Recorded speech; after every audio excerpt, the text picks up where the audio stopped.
আল্লাহ পাক দেখবেন আমার বান্দা সদিচ্ছা আছে কিনা, তার সাধ্য সামর্থ্য অনুযায়ী তার ফিকির আছে কিনা, সে অগ্রসর হয় কিনা, এইটুকুনে বান্দার কাজ।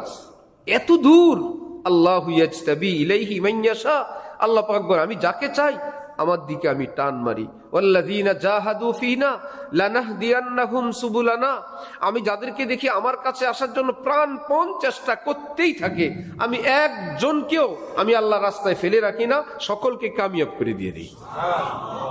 এক আশ্চর্য কথা, কোরআনে পাকের আয়াত। হযরত থানবী তো তর্জমা করেন হাম উসকে হাত পকড় কে লে চলেঙ্গে, আমি যাকে দেখি সে জান্নাতে যেতে চায়, আমি আল্লাহ তাকে হাত ধরে জান্নাতে পৌঁছে দিয়ে দিই। এই তর্জমা উনি পাইলেন কোথায়? এত বড় কথা। আলেম ওলামারা বলেন যে হেদায়েত শব্দ এর দুইটা অর্থ, আপনারা শিক্ষিত সবাই বুঝবেন। একটা হলো পথ বাতলানো, আরেকটা হলো গন্তব্যে পৌঁছানো। ঠিক আছে? এখান থেকে একজন বলল সংসদ ভবনে যাব, আপনি বললেন এভাবে ডানে বায়ে ডানে বায়ে, এটার নাম এক হেদায়েত। আরেকজন বললেন সংসদ ভবনে যাব, এবার বললেন চলেন, নিয়ে সংসদের সামনে বললেন এটা সংসদ ভবন। দোনোটার নামই কি? হেদায়েত, পথ বাতলানো। আলহামদুলিল্লাহ আলহামদুলিল্লাহি ওয়া কাফা ওয়া সালামুন আলা ইবাদিহিল্লাযীনা ইসতাফা, আম্মা বা'দ। فأعوذ بالله من الشيطان الرجيم. بسم الله الرحمن الرحيم. ألف لام ميم. ذلك الكتاب لا ريب فيه هدى للمتقين. وقال تعالى: يا أيها الذين آمنوا كتب عليكم الصيام كما كتب على الذين من قبلكم لعلكم تتقون. صدق الله مولانا العظيم.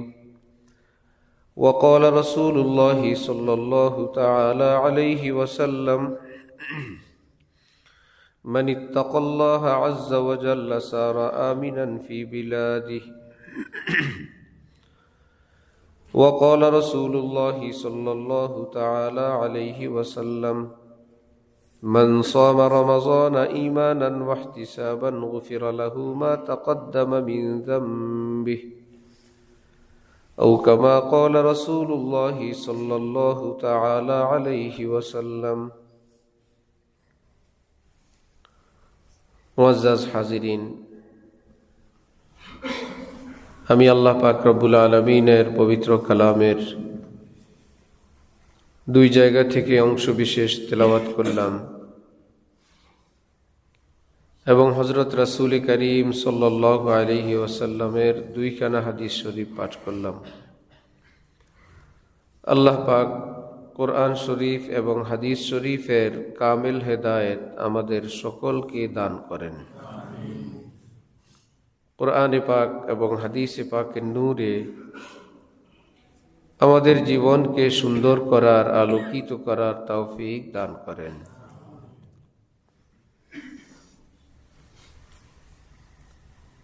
একটি ইউনিভার্সিটি এলাকায় এখানের ছাত্রদের উদ্যোগে একটি দ্বীনি মজলিস অন্যান্য অনেক মজলিসের তুলনায় এর গুরুত্ব অনেক বেশি আমাদের কাছে এবং আল্লাহ পাকের কাছেও।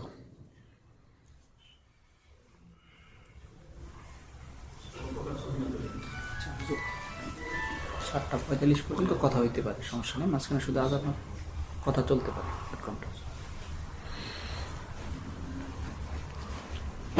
একটি আলেম ফ্যামিলি, যার মধ্যে সবাই আলেম দিনদার, সেখানে একজন দ্বীনি লেবাস পরা, নামাজ পড়া। আরেকটা জেনারেল ফ্যামিলি, যেখানে সবাই সবার মতো, সেখানে দ্বীনি লেবাস, দাড়ি, টুপি, পর্দা, হিজাব, নামাজ পড়া। দুইজনের অবস্থা ভিন্ন।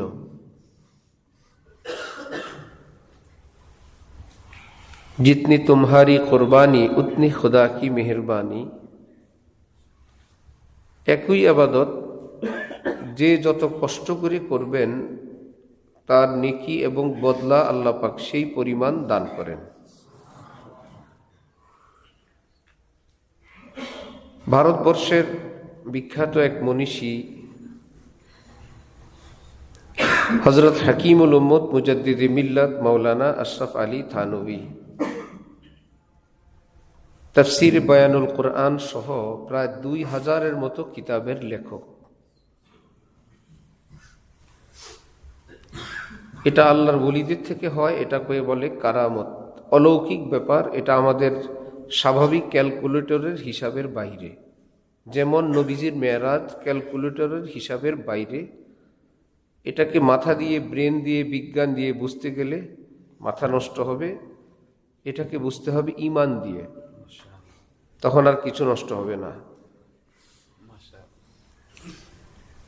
হযরত থানভী বলেন, একজন ব্যক্তি নামাজ পড়লেন একদম বিশুদ্ধ সুন্দর, তিনি নামাজের পূর্ণ নেকি পাবেন।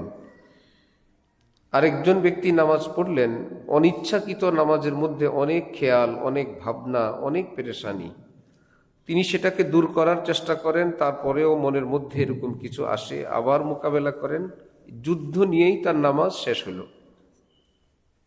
আমরা মনে করি এই ব্যক্তির বা আমাদের এইরকম নামাজ হয় নাই। এত বড় মনীষী, এত বড় মুহাদ্দিস, পুরা ভারতবর্ষে যার আকাশচুম্বী গ্রহণযোগ্যতা, তিনি বলেন এই ব্যক্তিকে আল্লাহ পাক পূর্ণ নামাজের নেকি দিবেন, নফস এবং শয়তানের সঙ্গে যুদ্ধ করার জন্য আলাদা পুরস্কার দিবেন। উদাহরণ হিসাবে তিনি বলতেন, আপনার দাওয়াতে কোনো বন্ধু যদি আসেন, খুব সুন্দর পোশাক পরে তাকে বসাবেন, স্যুপ দিবেন। একই দাওয়াতে আরেক বন্ধু আসলেন রক্তাক্ত হয়ে, দুশ্মনের হাতে হামলার শিকার। কি ব্যাপার, আপনার বাড়িতে আসবো শুনে আমার উপর আক্রমণ। তাকে কি আগের বন্ধুর মতো শুধু স্বাভাবিকভাবে বসানো হবে, না বাড়তি আয়োজন? বাড়তি আয়োজন, আন্তরিকতা, সমবেদনা, দুঃখ প্রকাশ, চিকিৎসার ব্যবস্থা, মেহমানদারি তো পাবেই। ঠিক বান্দার নামাজ হইল মেয়ারাজ। আল্লাহ পাকের এই মেয়ারাজের গিয়ে নফসের সঙ্গে অনিচ্ছাকৃত হাজারবার অন্য কোনো কথা আসে, শয়তানের থেকে আসে। আল্লাযী ইউওয়াসউইসু ফি সুদুরিন নাস মিনাল জিন্নাতি ওয়ান নাস। কোরআন বলছে যে তোমাদের বুকে, তোমাদের সিনায় ওয়াসওয়াসা দেয়, কুমন্ত্রণা দেয়, মিনাল জিন্নাতি ওয়ান নাস, জিন জাতি অর্থাৎ শয়তান অথবা মানুষ। কোরআন বলছে মানুষকে কেউ কুমন্ত্রণা দিতে পারে। এই কুমন্ত্রণার ক্ষেত্রে যে বসের নাম আল্লাহ আগে বলছেন মিনাল জিন্নাহ, মানে শয়তান। মনের মধ্যে। অপর হাদিসে রাসূল সাল্লাল্লাহু আলাইহি ওয়াসাল্লাম ওয়াসওয়াসা সম্পর্কে বলেন, আলহামদুলিল্লাহিল্লাযী রাদ্দা আমরাহু ইলাল ওয়াসওয়াসা।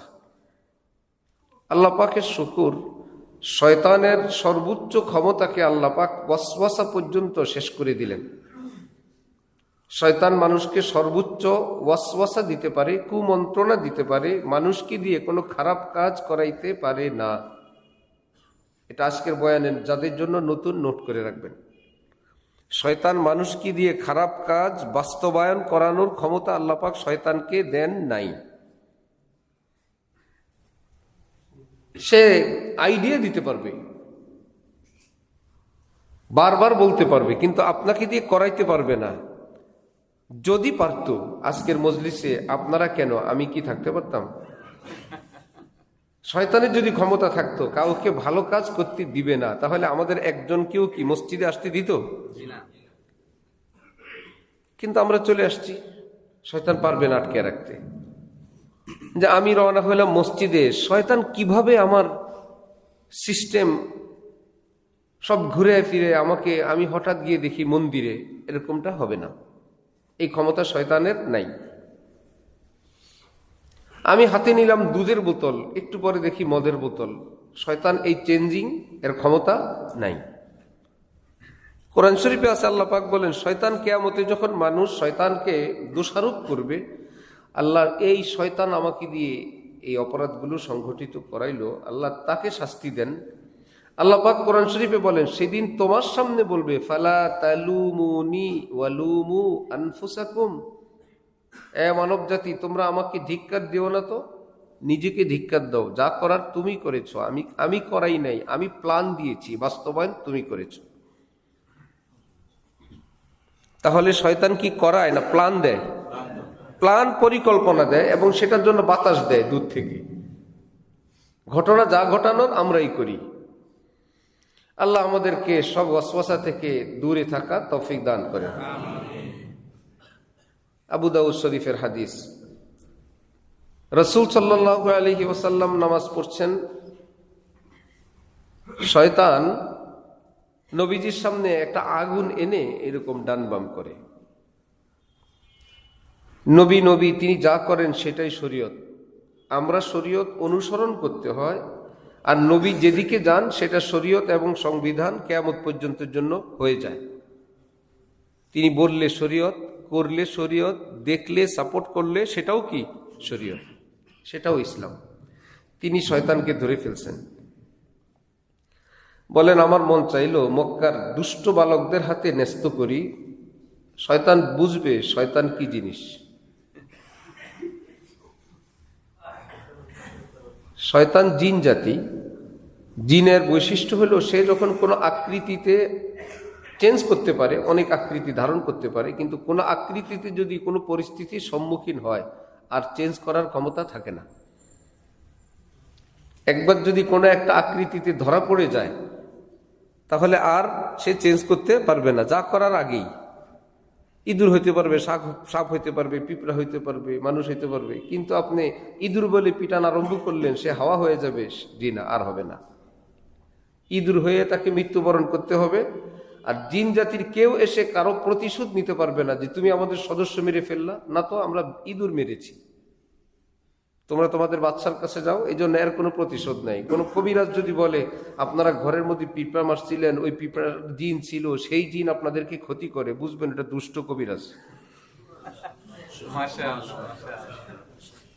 ঠিক আছে, দুষ্ট কবিরাজ। যা আমরা তো জানি না, আমরা তো কুকুর পিটান দিছিলাম, বলো ওটা কুকুর ছিল না, ওটা একটা জিন ছিল, এই জন্য সেই জিন আপনাদের থেকে এখন প্রতিশোধ নেয়। বুঝতে হবে আপনাকে একটা অস্পষ্টতার মধ্যে স্বীকার করে সে তার ধান্দা আদায় করতেছে, ওটার কোনো প্রতিশোধও নাই, ওটার কোনো বিচারও নাই, ফিনিশ। তো নবীজি যখন ধরলেন, নবীজি বলেন, আমার এরকম অনেক কথা মনে আসলো, হঠাৎ মনে পড়লো আমার বড় ভাই, মানে পূর্বের নবী, এই জন্য হযরত সুলাইমান আলাইহিস সালামকে আল্লাহ পাক জিন জাতির উপর স্পেশাল একটা ক্ষমতা দিয়েছিলেন।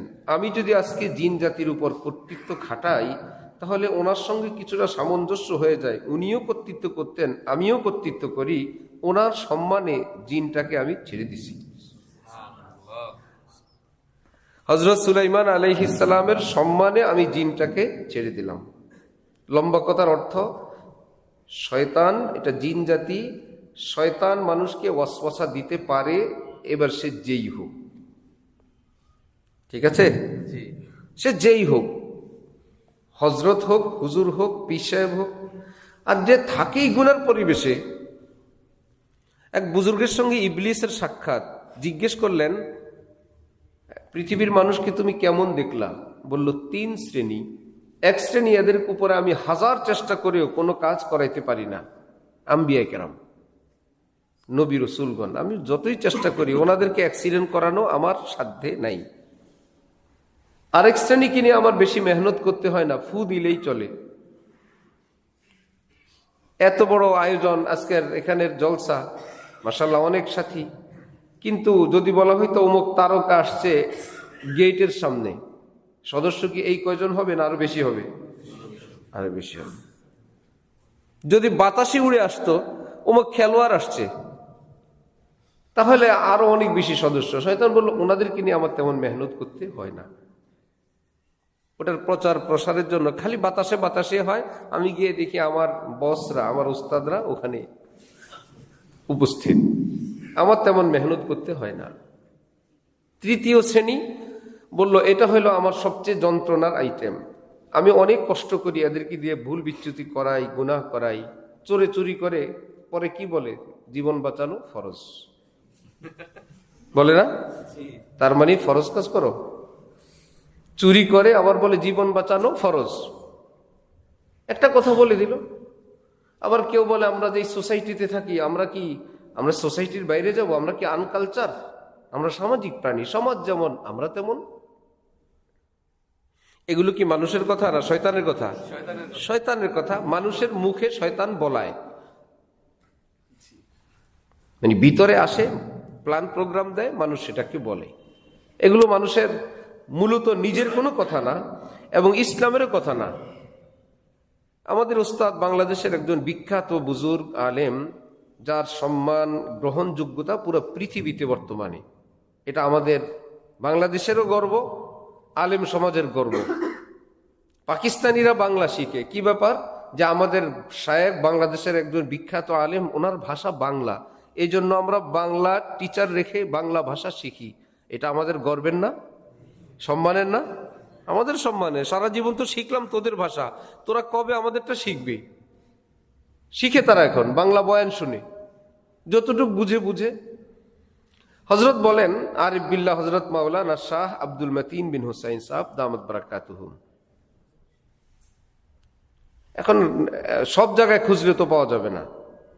না, বিজ্ঞানী কয়জনের সঙ্গে আমাদের হুজুরদের পরিচয় আছে? বাংলাদেশের বিজ্ঞানী কে কে চিনি? ভাই, যারা যাদের জায়গায় আছে ওই জগতের লোকরা চিনবে।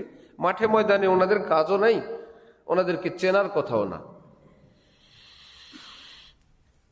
আল্লাহু আকবার। তো হযরত বলেন, যারা এরকম সোসাইটি এবং কালচারের কথা বলে ভুল পথে চলে, তাদেরকে জিজ্ঞেস করো তো, সেই সোসাইটি কালচারের সবাই যদি একটা নৌ ভ্রমণে যায়, ঘটনাক্রমে সেই জাহাজ যদি ডুবে, ব্যাপকভাবে মানুষ মারা যায়, তখন এই সোসাইটি অনুযায়ী যিনি চলেন তাকে জিজ্ঞেস করো তো, আপনি কি সোসাইটির সঙ্গে ডুববেন, ডুবে মরবেন, না বাঁচতে চাইবেন?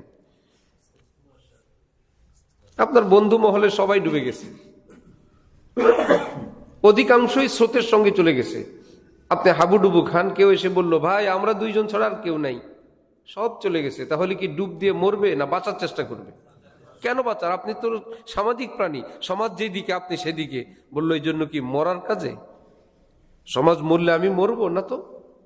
ও মরার কাজে না। আল গারিকু শাহিদ, পানিতে ডুবে মরলে শহীদ, শহীদ হন। বললো ভাই শাহাদাত না, আমি আরো কিছুদিন বেঁচে স্বাভাবিক মৃত্যু চাই, আপাতত শহীদ হওয়ার ইচ্ছা নাই। শহীদ হয়ে বেহেশতে যাবে তার জন্য রাজি না, যে কোনো ভাবে তাকে বাঁচতে হবে। প্রয়োজনে হাতের ব্যাগ, মোবাইল, কাপড় চোপড়, এমনকি একদম অল ইন অল, জন্মদিনের পোশাক পরে হইলেও বাঁচবে। বাঁচা দরকার, পোশাকের ব্যবস্থা হবে। এরকম হয়েছে পানির কিনারে গিয়ে এভাবে বসে আছে, উঠো, বলে আমি কেমনে উঠবো, কিচ্ছু নাই, একটু কাপড় দেন। জান দামি, জীবনের এত দাম। হযরত বলেন, তাহলে পানির ডুবা থেকে বাঁচার জন্য তুমি আনকালচার হয়ে গেলা। সোসাইটি এবং বন্ধুমহল, ফ্রেন্ড সার্কেল, সবাইকে বিসর্জন দিয়ে তুমি বললা কে মরে বাঁচে জানি না, আব্বাও জানি না, টিচারও জানি না, ইমাম সাহেবও জানি না, আমাকে বাঁচতে হবে। ঠিক হযরত আবু বকর সিদ্দিকের কাছে যখন ইসলামের দাওয়াত আসলো, তিনি তো বলেন নাই পৃথিবীর সবই তো কাফের, সবই তো তার বিরোধী, আমি একা ইসলাম গ্রহণ করে কি করব। তিনি তো সবার আগে বলে উঠলেন, লা ইলাহা ইল্লাল্লাহু মুহাম্মাদুর রাসূলুল্লাহ, সারা জাহাं खिलाफ हो परवाह न चाहिए, মধ্যে নজর তো মর্জিয়ে জানা না চাহিয়ে। সারা পৃথিবী যদি বিপরীতে যায়, যাক, আমি তো যাব আমার আল্লাহর দিকে, আমি ছুটবো আমার আল্লাহর দিকে। হটো মেরি নজরু সে আমওয়াজে রঙ্গি, ये कश्ती पिया के नगर जा रही है। হে আমাকে বাধা প্রদানকারী, গুনার পথে আহ্বানকারীরা, সরো আমার সামনে থেকে। আমার এই জীবনের নাও ছাড়লাম, থামবে মাওলার ঘাটে, তার আগে কোথাও থামবে না।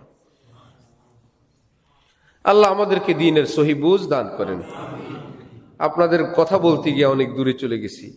একটা ভার্সিটির মধ্যে ভার্সিটি পড়ুয়া শিক্ষার্থীরা যদি দ্বীনি মজলিসের আয়োজন করে, আমাদের কাছে এটা অত্যন্ত বেশি খুশির।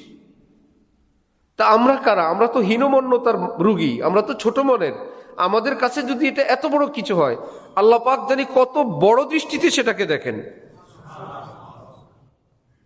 অন্যান্য উম্মত কাজ বেশি করে, নেকি অল্প পায়। আমাদের উম্মত, আখেরি উম্মত, কাজ অল্প করে, নেকি বেশি পায়।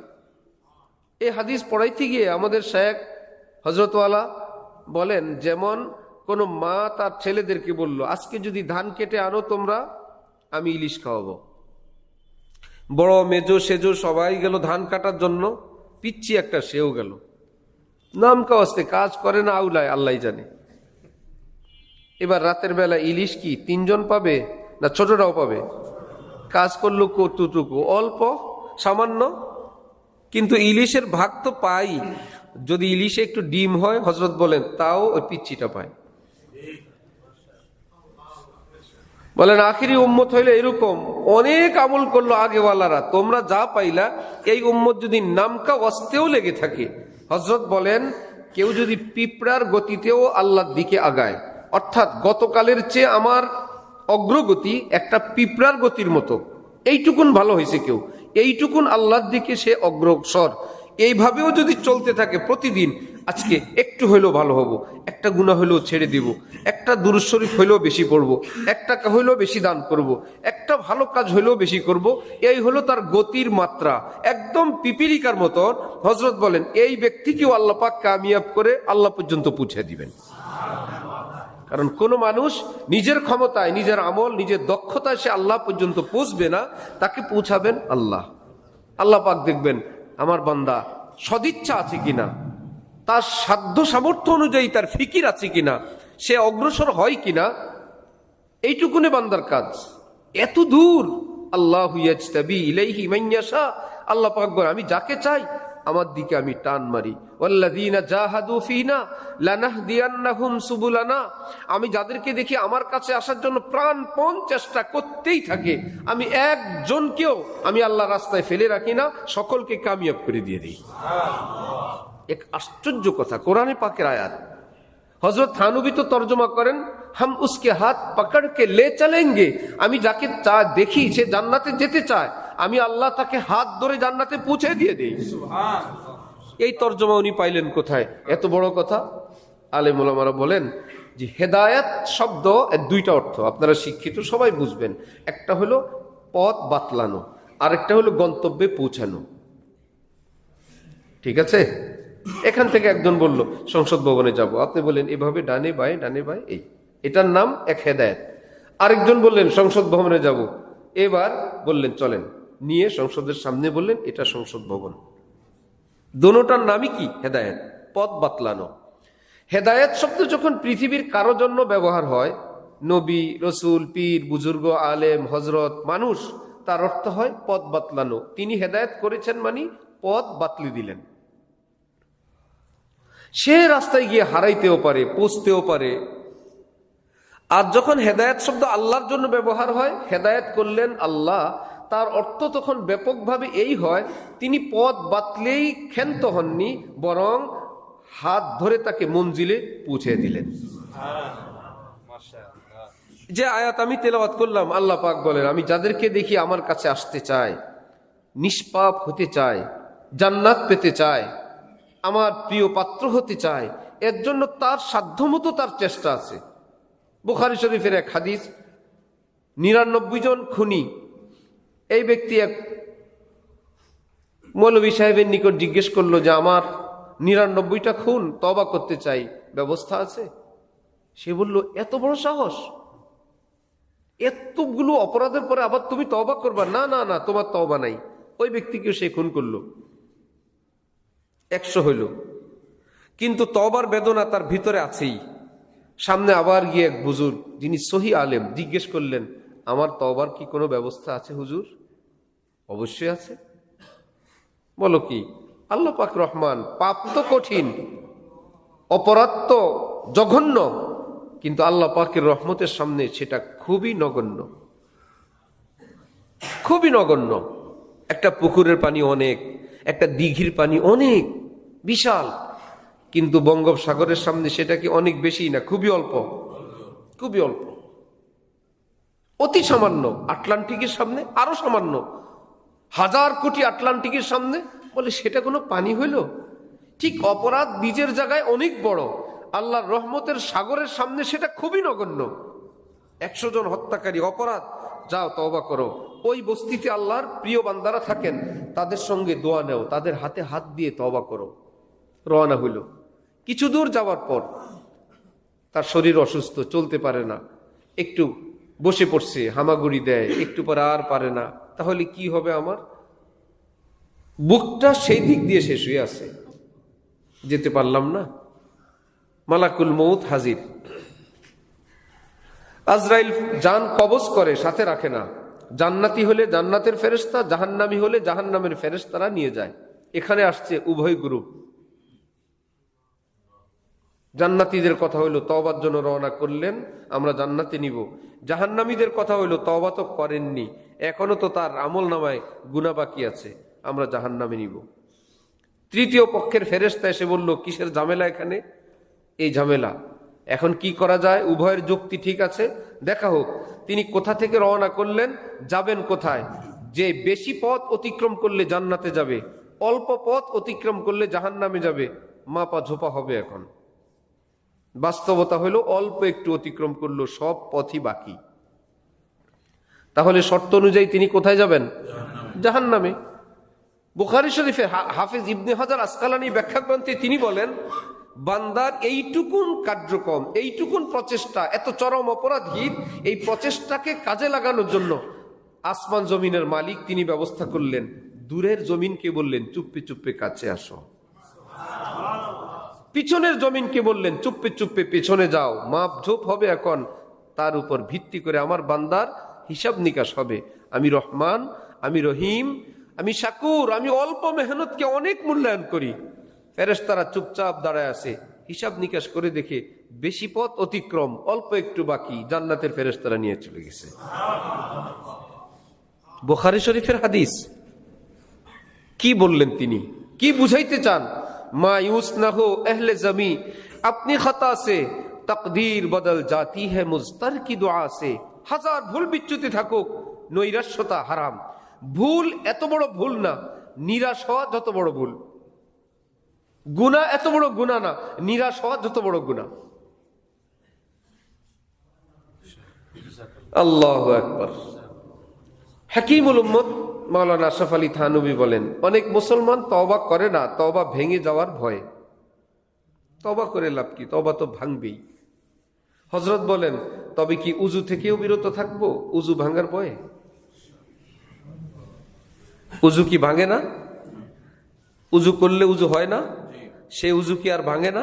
হযরত বলে, তওবার অপর নাম উযু। উযু করলে যেমন উযু হয়ে যায়, উযুর বিপরীত কিছু ঘটলে যেমন উযু ভেঙে যায়, তওবার নিয়ম মতো করলে তওবা কবুল হয়ে অতীতের গুনাহ মাফ হয়ে যায়।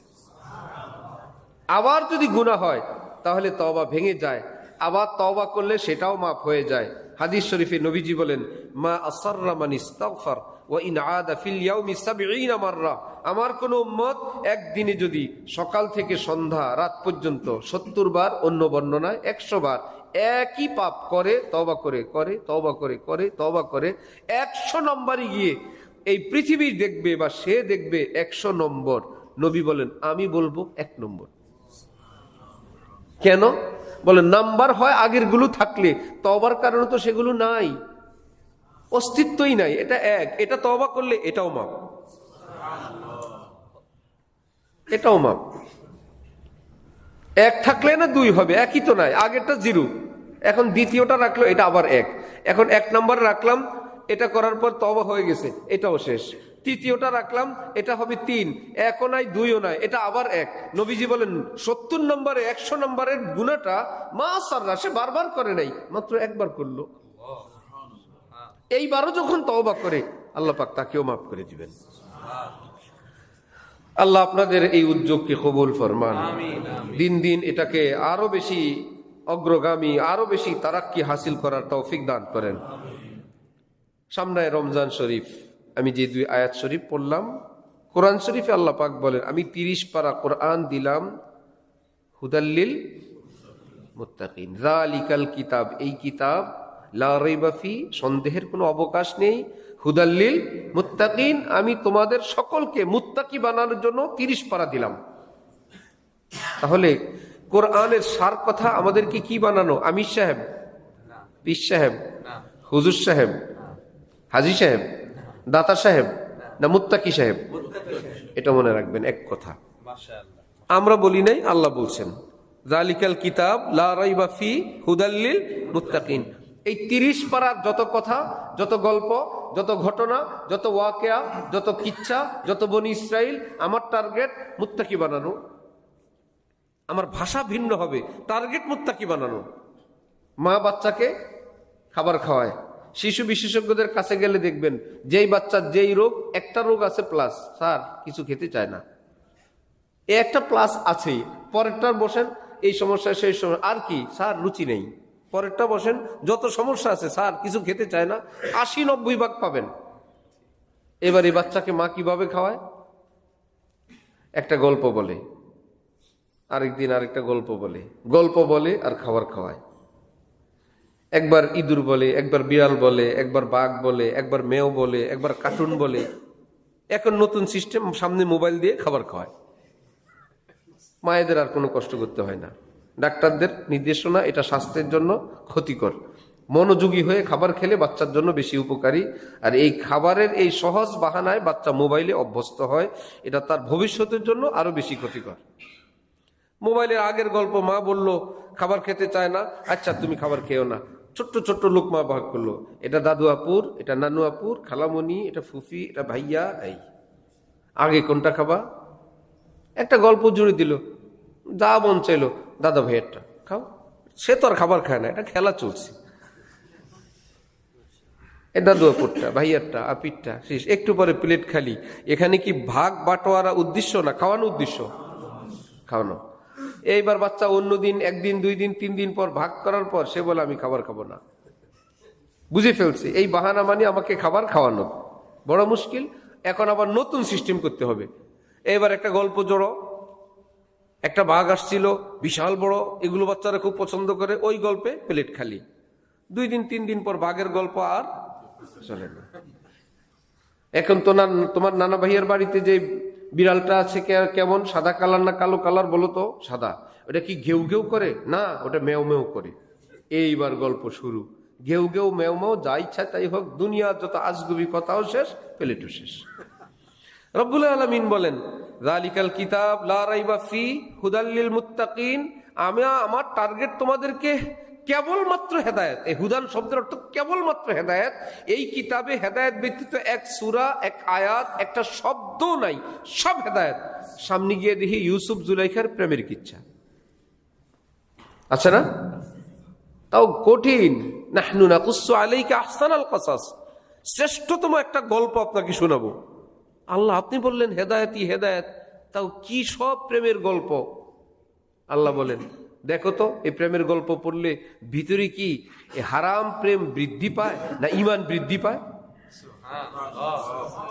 আশ্চর্য। শুনলাম ইউসুফ জুলাইখার প্রেমের কিচ্ছা, ঈমানের বাজার গরম হয়ে গেল। আল্লাহ পাক বলেন ও তো উপরে উপরে গল্প ছিল, ভিতরে ভিতরে হেদায়েতের লোকমা আমি খাওয়াই দিয়ে দিছি।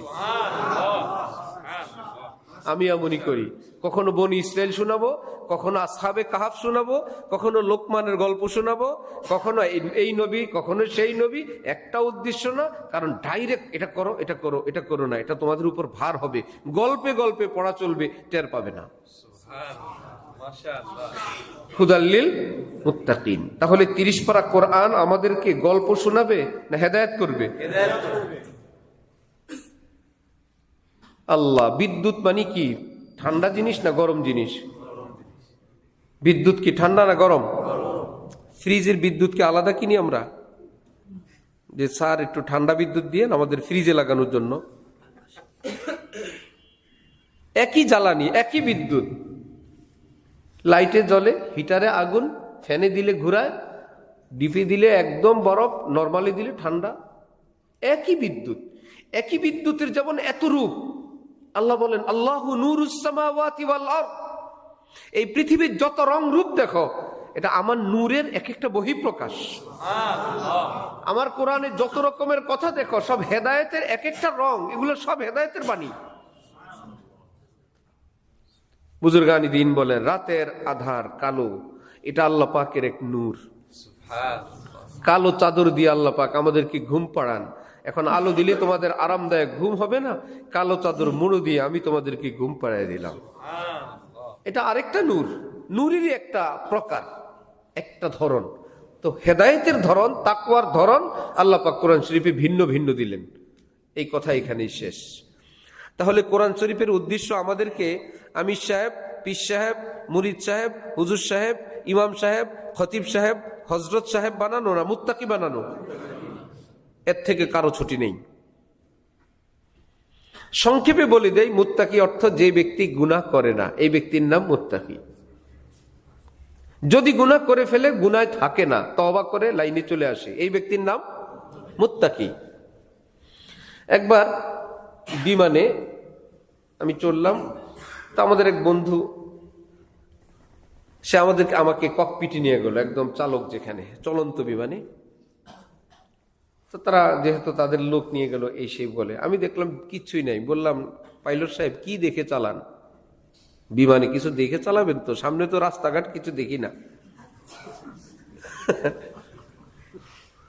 বলল, এই যে কম্পিউটার মনিটর আছে, এই আমাদের এটা সেট করা, আমরা যদি নাও থাকি, যে এয়ারপোর্ট থেকে উড়বে, আর যে এয়ারপোর্টে ল্যান্ড করা লেখা আছে, ওটা নিয়ম মতো ওখানে গিয়ে নিচেই নামবে, পাইলট যদি নাও থাকে।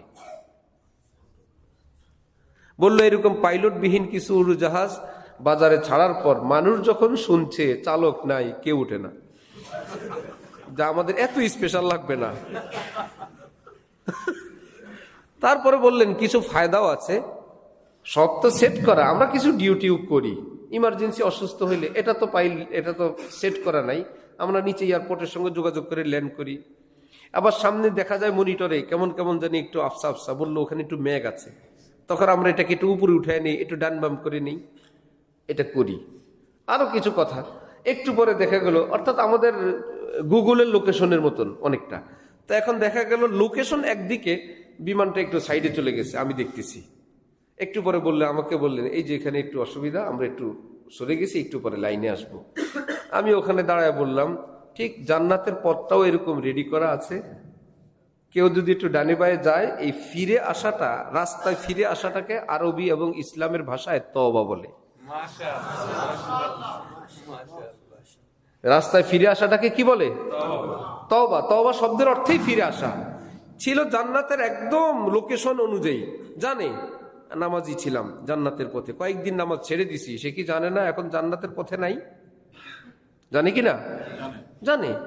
আমি একদম ভালো ছিলাম, কয়েকদিন যাবৎ কোন একটা ভুলের সঙ্গে আমি জড়িয়ে পড়ছি, সে জানে আমি এখন আর জান্নাতের পথে নাই।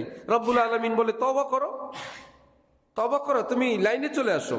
এমন না তুমি হারায় গেলে তো গেলাই, আমি আল্লাহ ওয়াদা করলাম, তুমি তওবা করতে করতে করতে করতে ক্লান্ত হবা, আমি কবুল করতে ক্লান্ত হব না। যতবার তওবা করবো আমি ততবার ফিরে নিয়ে আসবো। আমরা গাছের বীজ বপন করি, আর কোনো খবর নাই। ওই বীজটাকে উৎপাদনের জন্য মাটি রেডি করে রাখছেন আল্লাহ, আবহাওয়া তৈরি করে রাখছেন আল্লাহ, শীতের দিনে বৃষ্টি নাই, কুয়াশার দিয়ে ব্যবস্থা করে রাখছেন আল্লাহ, বৃষ্টির দিনে বৃষ্টি, ওই রকমের আবহাওয়া আল্লাহ। আমরা কিন্তু অল্প একটু বীজ লাগাই, বাকিটা আল্লাহ করেন। এখন যদি বলি, যেহেতু সবই আল্লাহ করেন, আল্লাহ কষ্ট করে বীজটাও আপনি লাগাই দেন, এটা আর হবে না। কারণ কি বীজ লাগাবা, এটা তোমার, বাকি কাজ আমি করব, তুমি বীজ লাগাও, একটু পানি দাও, একটু বেড়া দাও, আমি ভিতর থেকে চারা গজাবো, আমি বড় করব, ফল আমি দিব, মিঠা আমি দিব, রং আমি দিব, সিকিউরিটি আমি দিব, সব আমি দিব। বান্দা তোমার কিছু কিন্তু করা লাগবে, তুমি কি গাছ চাও, কি ফলন চাও, সেটা করো, সেটাকে পাহারা দাও। ঠিক ইসলামের কাজও বান্দা কিছু কাজ করবে, তুমি কি করবে তুমি সিদ্ধান্ত নাও।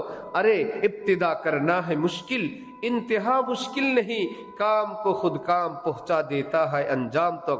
কাজ যখন বান্দা শুরু করে, আহা বুনছিলাম কয়েকটা গাছ, কবে বড় হইলো, চোখের সামনে ফলন আসলো, আহা ওই আমার আপনার অল্প একটু হাত নাড়াচাড়াকে আল্লাহ পাক এত বড় সফলতা দান করেন।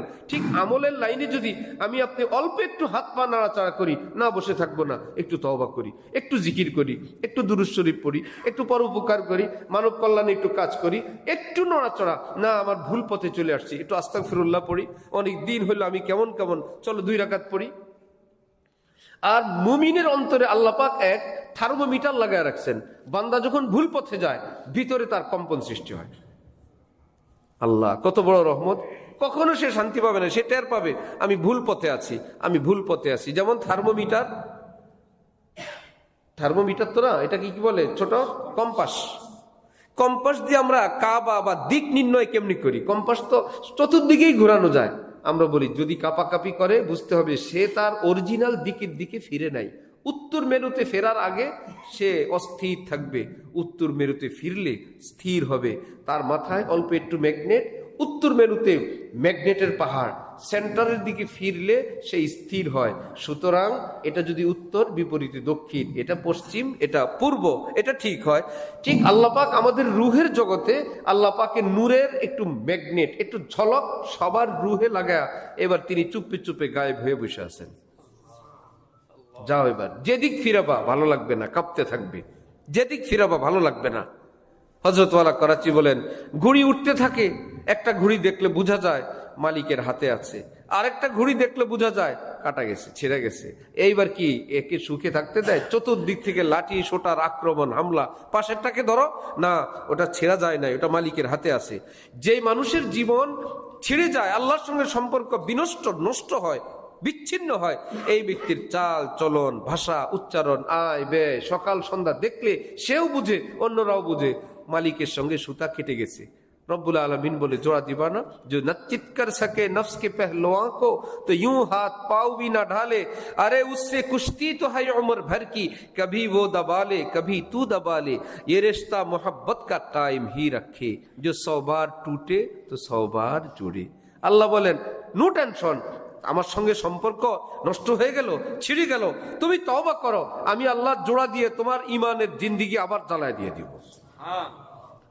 আজান দিতে হবে এখন, আর কয়েক মিনিট দেরি করেন, একত্রে শেষ করে দিই আমরা সবটা, যা হবার হবে আজকে। ঠিক আছে, ইমাম মুয়াজ্জিনের চাকরি গেলে যাবে, এই তো, আর তো কিছু না, আমরা তো চলে যাব। আল্লাহু আকবার। তাহলে তওবা কি একবার না যতবার ভাঙবে? আল্লাহ কবুল করার কোনো লিমিট আছে? তাওয়াব, আল্লাহ পাক বলছেন যারা বহু বহু তওবা করে আমি কবুল করার জন্য কোরআনে ওয়াদা দিলাম। কোনো লিমিট নাই, কোনো সংখ্যা নাই, কোনো লাজ নাই, কোনো সংকোচ নাই। যদি একটু কেমন কেমন লাগে যে আর কত আসে না মনে, মুখে বলবেন আস্তাগফিরুল্লাহ। এটা যদি রানিং হয়, যদি উচ্চারণ হয়, অথবা আল্লাহ মাফ করেন, যদি মুখে এটা আসে, তাহলে আপনার জন্য, আমাদের জন্য একটা সুসংবাদ, তওবার দরজা বন্ধ হয় নাই। যদি দেখেন মুখে তো আসে না, হাজার চেষ্টা করলেও, তাহলে ভয়ের ব্যাপার। আমি চেষ্টা করি, মুখে আস্তাগফিরুল্লাহ আসে না, আল্লাহ ক্ষমা করে দেন, এই কথা আসে না, বুঝতে হবে তাহলে ব্যাপার অন্যরকম হয়ে গেছে। আর যদি মনে হয় এখন আস্তাগফিরুল্লাহ আমার মুখে উচ্চারণ হয়, বুঝতে হবে তওবার দরজা খোলা আছে। কারণ আস্তাগফিরুল্লাহ বলতে দেন ওই ব্যক্তিকে, আল্লাহ মাফ করে দেন এই শব্দ বলতে দেন ওই ব্যক্তিকে যাকে আল্লাহ ক্ষমা করবেন। শর্টকাট, রমজান শরীফ সম্পর্কে আল্লাহ পাক বলেন, আমি রোজা দিলাম মুত্তাকি বানানোর জন্য। আচ্ছা, রমজান কি কিছু কাজ করলে রোজা হয়, না বিরত থাকলে রোজা হয়? রমজান অর্থ অনেক কাজ, তেলাওয়াত, জিকির, আজকার, তারাবি ইত্যাদি পড়লে রোজা না। এই টাইমে খাওয়া, পানাহার, স্ত্রী ইত্যাদি ইত্যাদি থেকে বিরত থাকার নাম রোজা। আল্লাহ পাক বলেন, ইসলামের একটা মেইন আমল হইল বিরত থাকা, অর্থাৎ পাপের জগৎ থেকে বিরত থাকা। আমি রোজা দিলাম মুত্তাকি বানানোর জন্য। মুত্তাকি মানে নামাজ, রোজা, ইবাদত, বন্দেগী না, পাপ থেকে বিরত থাকো কিনা এটা টার্গেট হবে রমজানে। কারণ হালাল জিনিসও হারাম। রোজার দিনে, রোজা অবস্থায় ভাত খাওয়া কি জায়েজ না না জায়েজ? আশ্চর্য, হালাল ও হারাম। আল্লাহ পাক বলেন, যে অভ্যস্ত মানুষ, সকালে নাস্তা, দুপুরে খাবার, বিকালে চা, রাতে খাবার, সব এলোমেলো করে দিলাম, আমার ডিরেকশন চলবে, আমার সংবিধান চলবে, তোমার অভ্যাস চলবে না, তোমার গোলামি চলবে না, শুধু আমারটা চলবে। এইবার বান্দা একটা ট্রেনিং দে যে না, আমার আল্লাহ যখন বলেন আমি তখন খাই, না করলে আমি খাই না। এই যে একটা ট্রেনিং, এটা 11 মাস চলবে, যে আমার আল্লাহ বললে আমি করি, নিষেধ করলে আমি আর করি না। আমি তো একজন মুসলিম। আল্লাহ পাক বলেন, এই রমজানে তোমাকে এই ট্রেনিং দিব, এই ট্রেনিং, এই চার্জ চলবে 11 মাস, আবার আসবে রমজান, আবার চার্জ দিব। এক হাদিসে আছে, রমজান শরীফ আসবে সামনে, এই উপলক্ষে 11 মাস যাবত আল্লাহ জান্নাতকে সাজুগুজু করাইতে থাকেন। সাজসজ্জা চলতে থাকে, রমজান আসতেছে, রমজানের চাঁদ উঠার সাথে সাথে আল্লাহর আরশ বহনকারী ফেরেশতাদের সমস্ত ওজিফা, জিকির, দোয়া, দুরূদ অফ করে দেন। আল্লাহর আরশ বহনকারী ফেরেশতাদের সমস্ত আমল বন্ধ। ফেরেশতারা বলে, কি করবো আল্লাহ? আমার রোজাদার বান্দা বান্দিরা দোয়া করবে, তোমরা শুধু আমিন আমিন বলবা, তোমাদের এই ডিউটি। এত বড় 2 মাস আগের থেকে নবীজি দরখাস্ত করতেন, আল্লাহুম্মা বারিক লানা ফি রজবা ওয়া শাবান ওয়া বাল্লিগনা রমজান। আল্লাহ আমাকে রমজান পর্যন্ত একটু হায়াতটা দিয়েন, আল্লাহ রমজানের আগে মৃত্যু দিয়েন না, আল্লাহ কোন রকম টেনে টুনে একটু রমজান পর্যন্ত দিয়েন। নবীজি কতটা রমজান শরীফকে চিনতেন, আল্লাহ আমার মৃত্যুটা এখন দিয়েন না, রমজানটা ছুঁয়ে দিয়েন। আল্লাহ আমাদেরকে তৌফিক দান করেন। তাহলে কোরআন শরীফের উদ্দেশ্য তাকওয়া, রমজানের উদ্দেশ্যও কি? তাকওয়া। তাকওয়া মানে কি অনেক আমল করা না গুনাহমুক্ত থাকা? গুনাহমুক্ত থাকা। এর জন্য দরকার হক্কানি কোন আলেম, আল্লাহওয়ালা, যার সান্নিধ্যে গেলে যেমন ফুলের কাছে গেলে ঘ্রাণ অটোমেটিক আসে, কিছু বলতে হয় না, এইরকম কিছু আল্লাহওয়ালা এই পৃথিবীতে থাকেন, থাকবেন, যাদের কাছে গেলে ইমান চার্জ হয়, বয়ানও লাগে না, ইমান চার্জ হয়, আর মনে হয় আর গুনাহ করব না। কারণ মোবাইল যতই চার্জ দিবেন ধীরে ধীরে লালবাতি জ্বলে উঠবে। ঠিক বয়ান শুনলে একটু ইমান চার্জ হয়, ছেড়ে দিবেন দুর্বল হবে। আবার আমাদের নিয়ম যেরকম চার্জ দেই আর চলি, এটাই নিয়ম।